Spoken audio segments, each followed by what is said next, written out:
पिछले दिनों सेक्टर 92 की एक सोसाइटी में सीवर की सफाई के दौरान हुई 2 लोगों की मौत मामले में राष्ट्रीय सफाई कर्मचारी आयोग की उपाध्यक्ष अंजना पवार गुरुग्राम पहुंची, जहां उन्होंने नगर निगम कार्यालय में विभिन्न विभागों के अधिकारियों और सफाई कर्मचारी यूनियन के प्रतिनिधियों के साथ बैठक की।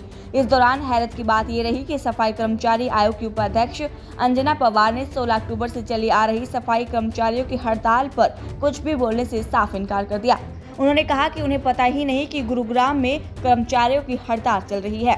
आज बैठक में उन्हें सफाई कर्मचारियों ने अपनी मांगों से अवगत करवाया है। अब वो इस बारे में सीएम को पत्र लिखेंगी। जो हाल ही में सोसाइटी में आपके जो यहाँ 2 लोगों की डेथ हुई है, तो सीवर में आपको मैंने बताया कि जैसे MS एक्ट 2013 में माननीय सुप्रीम कोर्ट का जो आदेश था कि किसी भी मानव को सीवर की सफाई के लिए नहीं उतारना, बिना किसी साधन संसाधन के उससे सफाई नहीं करवाना, ये एक अमानवीय कृत्य है और इसमें जो जिम्मेदार है उस पर FIR होनी चाहिए और उसको सजा भी दिलवानी चाहिए। तो जो ये चीज़ हैं उसमें पहले देखिए 10 लाख रुपए का आंशिक सहायता थी पीड़ित के परिवार को, लेकिन अभी थोड़े ही दिनों पहले हमारे जो माननीय सुप्रीम कोर्ट हैं उन्होंने ये आदेश निकाला है कि अब जो सीवर में किसी व्यक्ति को उतारेंगे और वो जो उसकी डेथ हो जाती है तो उसको 30 लाख रुपए की सहायता दी जाती है, और जो मतलब परमानेंटली जिसको जो अपाहिज हो गया है, काम करने में सक्षम नहीं रहा है, उसको 20 लाख रुपए देंगे, और जो आंशिक रूप से ऐसा कुछ उसको होता है तो उसको 10 लाख की सहायता दी जाती है। तो मीटिंग में हमने देखा आपने सख्त लहजे में नगर निगम की फटकार भी लगाई है कि भाई ये जो PF का है या ESIC का है, इसमें कहीं ना कहीं डिजिटल इंडिया चल रहा है, लेकिन साल दर अभी तक PF और ESIC अपडेट नहीं हो पा रहा है। देखिए उसमें कोई टेक्निकल इश्यूज आ रहे हैं, एक्चुअली में किसी के डॉक्यूमेंट्स में गड़बड़ है, किसी का कोई जन्म तारीख में गड़बड़ है, तो ये सारी चीज़ों को जल्दी से जल्दी सुधार के और इनका PF और इनका जो भी सैलरी है वो सब समय पे मिले, ऐसा अभी बोला गया है और निश्चित रूप से ये जल्दी हो जाए। बढ़िया मैम, इससे इधर अब जो सफाई कर्मचारी हैं आखिर इनका भविष्य क्या होगा, क्योंकि अभी बीती 11 अक्टूबर से हड़ताल पर बैठे हैं, ना इनको सैलरी मिल रही है, इनकी और भी जो मांगे हैं उनको लेकर आपने इस पे क्या कुछ आपके संज्ञान में आई हैं चीज़ें, किस तरह से अब आप इसको सॉर्ट आउट करने वाले हैं? देखिए मैंने इनसे लिखित में लिया है जी कि आप मुझे लिखित में दे दीजिए आपकी जो भी समस्याएं, मैं CM साहब को अपनी तरफ से लेटर बना के भेजूंगी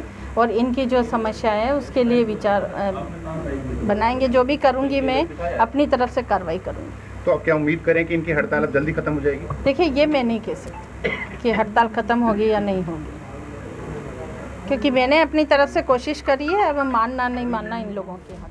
वहीं बैठक में नगर निगम कमिश्नर PC मीना के नदारत रहने पर कर्मचारी नेता काफी खफा नजर आए, जिस पर उन्होंने कहा कि नगर निगम के कमिश्नर खुद को आयोग से भी ऊपर समझते हैं, यही कारण है कि वह बैठक में नहीं पहुंचे। वहीं कर्मचारियों की मांगों को लेकर भी उनका रवैया सकारात्मक नहीं है, इसलिए मांगे पूरी होने तक हम हड़ताल जारी रखेंगे। यहाँ पे मीना साहब को आना चाहिए था, आयोग आया हुआ है, मीना साहब इस मीटिंग में भी नहीं आया और पहले भी नहीं आए, तो मीना साहब आयोग को कुछ नहीं समझते। मीना साहब के अंदर अहम है, ठीक है, तो सुनने के लिए अब कार्य जो सफाई का है वो मीना साहब कराते हैं, प्रिंसिपल मीना साहब हैं, और आयोग खुद आया तो मीना साहब को आना चाहिए। निर्णय जब भी निकलता, अभी कोई निर्णय नहीं लिया, कोई निर्णय नहीं निकला। मैडम को लेटर दिवाया इनकी संघ की तरफ से, सफाई कर्मचारियों की तरफ से और वाल्मीकि समाज की तरफ से भी सॉल्यूशन नहीं निकला।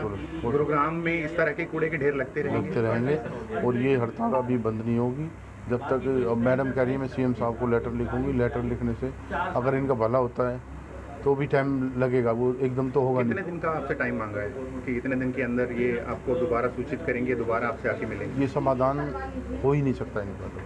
तो पिछली दिवाली भी काली दिवाली गई है, ये दिवाली भी काली गई है। पिस तो गरीब लोग रहे हैं, जो ये गरीब लोग हैं पिस ही रहे हैं। इनकी प्रधानों की राजनीति चल रही है और इनका अफसरों का तनाव चल रहा है, तो पिस तो समाज रहा है ना, वाल्मीकि समाज। तो इनका तो मेरे को लगता नहीं इनका होगा कुछ। तो आपको क्या लगता है कि क्यों निगम कमिश्नर यहाँ नहीं पहुँचे? कमिश्नर साहब आयोग को कुछ नहीं समझते, इन लोगों को कुछ नहीं समझते। अगर उन्होंने समाधान करना होता तो यहाँ आते। तो मीटिंग के अलावा आपने उनसे मिलने की कोशिश की? हम पहले मिले हैं और कोशिश करेंगे। वहीं अंजना पवार ने यूनियन प्रतिनिधियों से अपील करते हुए कहा कि वे जनहित को ध्यान में रखते हुए काम पर वापस लौट आएं, लेकिन यूनियन प्रतिनिधियों पर इस अपील का कोई असर नहीं हुआ और वो इस बात पर अड़े रहे कि जब तक हटाए गए कर्मचारियों को हरियाणा कौशल रोजगार निगम के तहत वापस नहीं लिया जाएगा तब तक वो हड़ताल खत्म नहीं करेंगे। गुरुग्राम से bureau report, Punjab Kesari TV. हमसे जुड़े रहने के लिए हमारे YouTube चैनल को सब्सक्राइब करें और नई वीडियो की नोटिफिकेशन के लिए बेल आइकॉन को दबाएं।